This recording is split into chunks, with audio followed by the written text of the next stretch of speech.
Welcome back to Cure for the Common Game. Today, in deck number 615, we're going to talk about Grakmaw, Skyclave Ravager. Grakmaw. This thing just looks scary. But it's 3 mana, and it comes into play with 3 1/1 counters.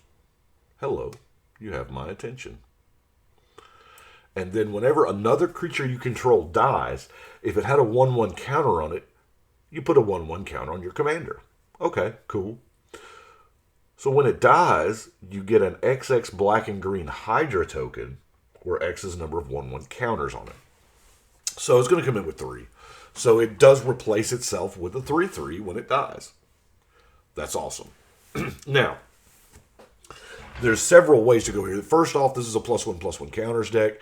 So if you've got your doubling season and all of those super really good enchantments, run them. The only one that I have got that I am running is, excuse me, Branching Evolution. Because this card has the virtue of, it's in my collection. But it helps the 1/1 counter stuff. So there's a couple of different aspects here. We have the +1 counter stuff, and then we have kind of a sacrifice theme because, that's what we want to do. So let's look at our +1 counters thing, We have, obviously, Branching Evolution, Winding Constrictor, because, it's in our colors. But then we have stuff that works with creatures with 1/1 counters on it, like the new Haggard Constrictor. Each creature you control with a 1/1 counter on it has Maness. Okay, so your commander has Maness. That's what I'm reading. Tuskguard Captain. Trample. With 1/1 counters on it, have Trample. Merrick Nightblade. Now they have Death Touch. Long Shot Squad. Now they have Reach. Right? You see where I'm going? Skyclave Shadowcat. Now this one's beautiful. Because whenever a creature you control the 1 counter on it dies, which is both aspects of what we're trying to do, you draw a card. It's almost like they made this for Grakmaw, right? In the same set, color. Yeah, they totally did. Thank you. We got Mowu, because, Mowu loves some 1/1 counters. Now, the Bramblewood Paragon, this is not a warrior deck, but we're running it because of the, creatures with 1/1 counters on it have Trample. That's beautiful. Especially if we can get the Trample and the Death Touch together, because that, chef's kiss. We have Oran Reef Ooze.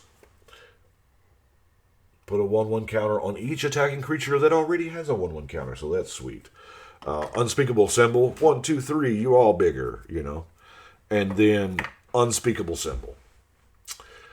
Because this can get ridiculous. Now, I use this in Marchesa, the original Marchesa. I use this in a couple of different decks, but Unspeakable Symbol here is pretty good stuff. But now we need sacrifice stuff. I don't have a whole lot of sacrifice things. I have the Witch's Oven. Yes, the cat's in here too, because why not? And a Ashnod's Altar. But then let's look at dies triggers. We have Savra. You sack a black creature, you do a thing. You sack a green creature, you do a thing. If it happens to be both, you do both things. That's pretty neat. Ward Eye Witch. You get to scry whenever something of yours dies. Fido Titan. When it dies, it just pops back into play. Moldervine Reclamation. Gain a life, draw a card. That's not bad. Now it's a 5 mana 1 card commitment to the board that doesn't instantly pay off anything. I get it, but it's still good. And then the Swarm of the Bloodflies, because flyers matter. So now let's start through our categories here. We have Ramp, shall we? Not so much Ramp as color fixing, We've got the Elves of Deep Shadow, Llanowar Dead, Skull Prophet, Infertilid. Those are the creature versions because, let's face it, there comes a point in time when you don't need them and you can sack them to proc your triggers, right? Then we got Soul Ring, Golgari Signet, the Locket. I love those lockets. Drawing 2 cards when you need it. And then the Bonder's Ornament segues into our card draw, which is sadly not a lot. Although a lot of those death triggers do involve drawing cards, so I kind of put those in the death trigger category instead of the card draw. We got Sign in Blood, Harmonize, and Inspiring Call because it fits our theme,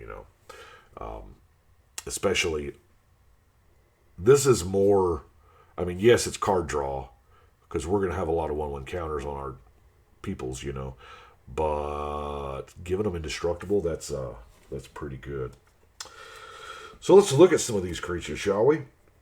The Golgari Guildmage is going to pass out counters, albeit it's expensive to do it, But it also has a sacrifice outlet on it, so, Spike Feeder.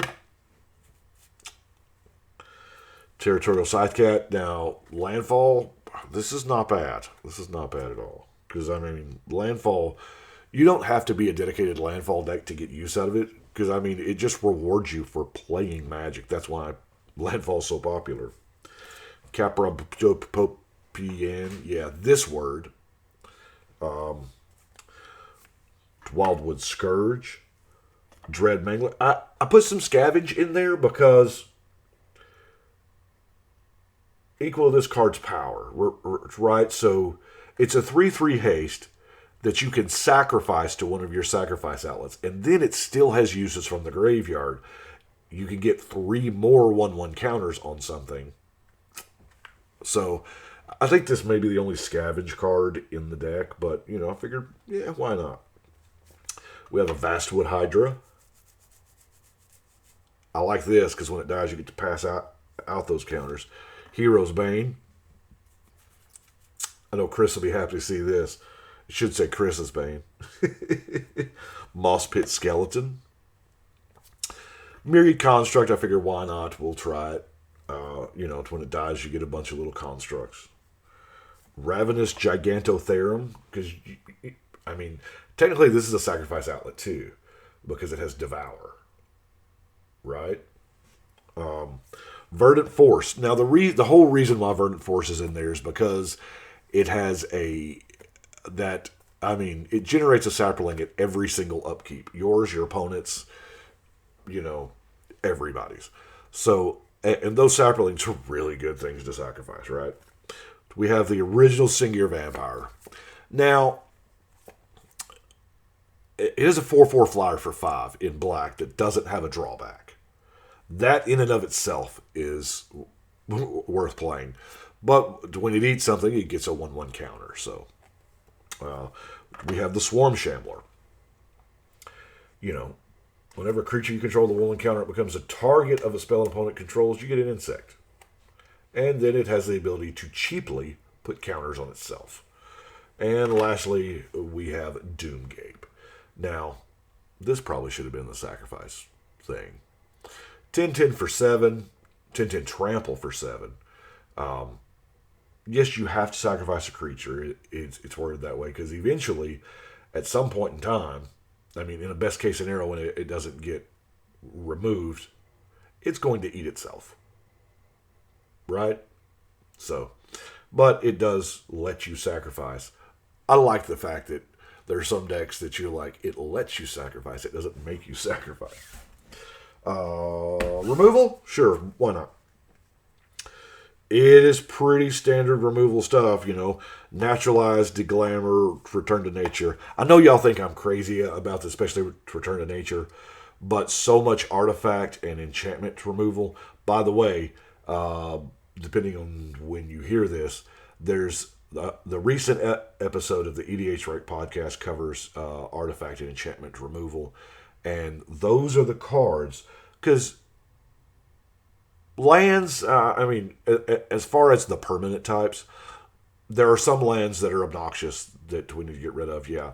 But artifacts and enchantments specifically, we all run them. I crutch on artifacts quite a bit, if nothing else for just mana rocks. But being able to get rid of that Eldrazi monument, Chroma's Memorial, the enchantment piece, that matters. Turns a lot of games around. Putrefy, Innocent Blood.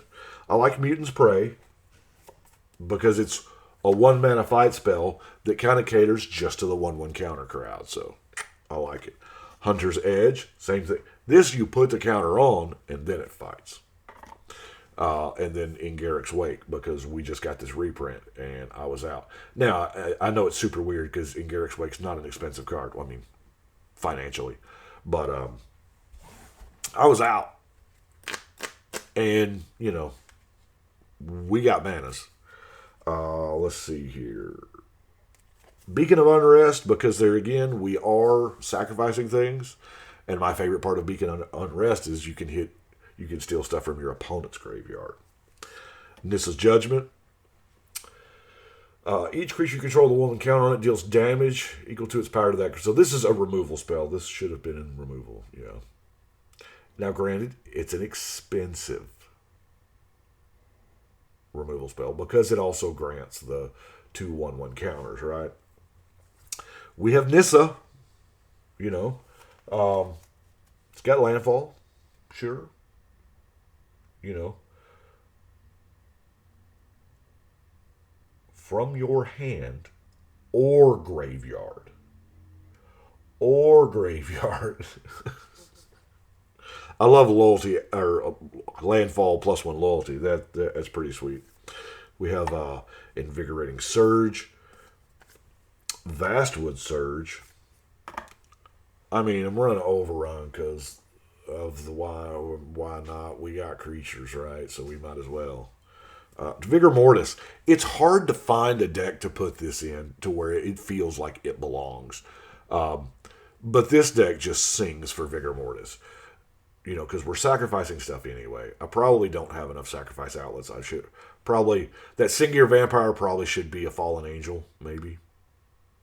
But I really value the 1/1 counters over the... Anyway. But,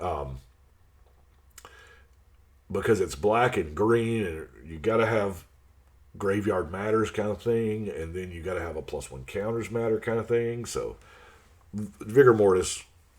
It's like it was made for the deck. And then, you know, Phyresis, because